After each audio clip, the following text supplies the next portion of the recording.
پاکستان کے مستقبل کے لیے کریٹیو انڈسٹریز کا شعبہ بہت اہم ہے. جیسا کہ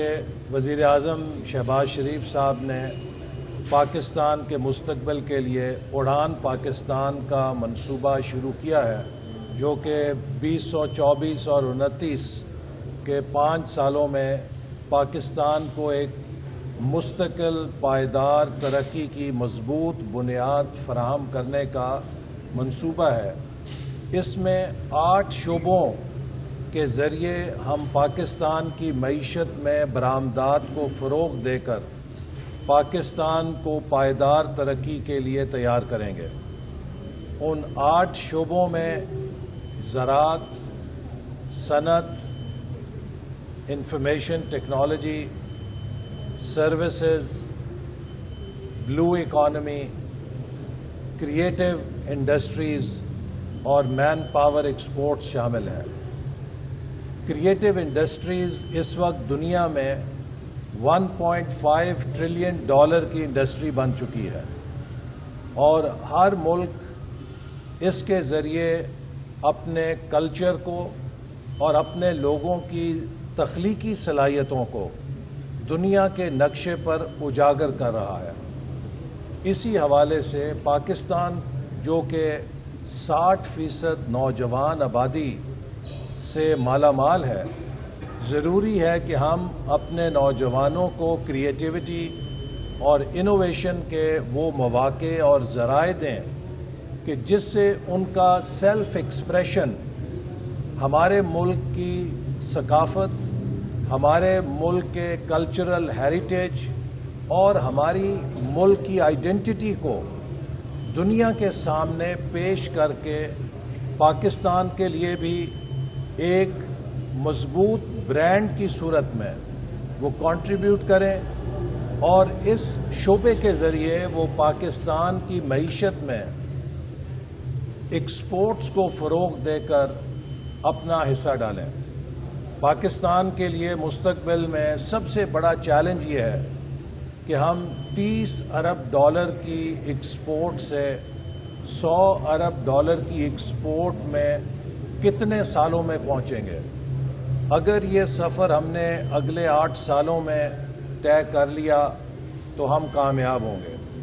اور اگر ہم نے اس میں 15 سال لگا دیے تو ہمارا مستقبل بہت مشکلات میں گھر جائے گا. تو اسی لیے ہماری سب سے بڑی ترجیح اور پرائرٹی یہ ہے کہ ہم اپنے نوجوانوں کو وہ ہنر دیں، وہ صلاحیت دیں جس سے وہ پاکستان کی ایکسپورٹس کے اندر اپنی صلاحیتوں کو جھونک کر پاکستان کو لیپ فراگ کر سکیں. اور اس مقصد کے لیے حکومت سب سے زیادہ توجہ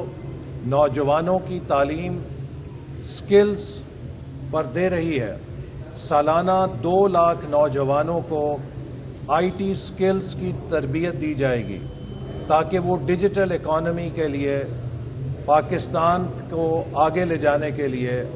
اپنا کردار ادا کر سکیں. اسی طرح جو ملک میں آرٹ کلچر ہے اور ہمارے ڈیزائن ہے، ہماری فلم انڈسٹری ہے، ہماری ڈرامہ اور موویز ہیں، ان سب کو پروموٹ کر کے بھی ہم پاکستان کی ثقافت کو عالمی سطح پہ لے جانا چاہتے ہیں. اس مقصد کے لیے حکومت نے ایک ڈبنگ فیسلٹی اسلام آباد میں قائم کی ہے تاکہ ہماری جو پروڈکشنز ہیں، چاہے وہ ڈراماز ہیں، چاہے وہ موویز ہیں، ان کو فورن لینگویجز میں ڈب کر کے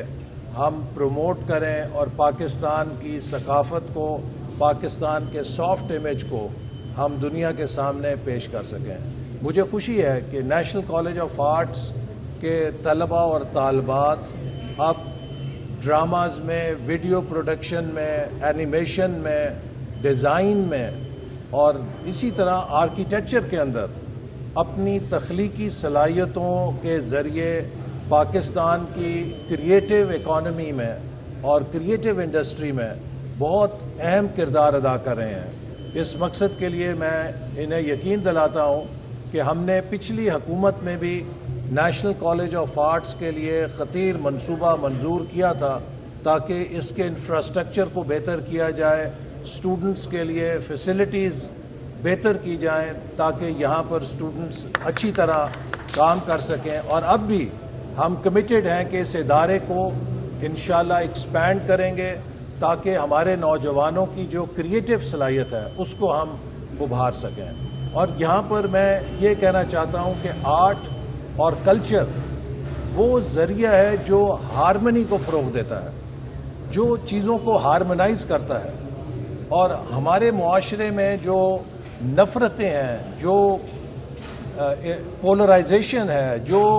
ایک دوسرے کا عدم برداشت ہے، اسے ختم کرنے کے لیے آرٹ اینڈ کلچر ایک بہت مضبوط ذریعہ ہے کہ جس سے ہم لوگوں کو جوڑ سکتے ہیں۔ میں خود اس انتہا پسندی کا نشانہ بنا ہوں اور مجھ پر جو قاتلانہ حملہ ہوا اس کی گولی میرے جسم میں موجود ہے، اور ہر روز مجھے یہ یاد دلاتی ہے کہ ہم نے اپنے معاشرے سے نفرت کی ذہنی گولیوں کو ختم کرنا ہے۔ یہ جو ذہنوں میں نفرت کی گولی بھری جاتی ہے یہ انتہا پسندی کے رویوں کو جنم دیتی ہے۔ ہم ایک دوسرے سے مختلف ہو سکتے ہیں، ہماری زبان فرق ہو سکتی ہے، ہمارا مذہب فرق ہو سکتا ہے، ہمارا کلچر فرق ہو سکتا ہے، ہمارے سیاسی نظریات فرق ہو سکتے ہیں، لیکن ہم سب پاکستانی ہیں اور ہمیں ایک دوسرے کا بحیثیت پاکستانی احترام کرنا ہے۔ کوئی پاکستانی دوسرے پاکستانی سے کم درجے کا نہیں ہے۔ مسئلہ تب شروع ہوتا ہے کہ جب ہم اپنی شناخت کو اور اپنی آئیڈینٹی کو سپیریئر سمجھ کے اپنا سمجھتے ہیں یا اس کو ایکسکلوژن کی طرف لے کے جاتے ہیں، تب معاشرے کے اندر کانفلکٹس پیدا ہوتے ہیں، معاشرے کے اندر عدم استحکام پیدا ہوتی ہے۔ تو لہٰذا ہمیں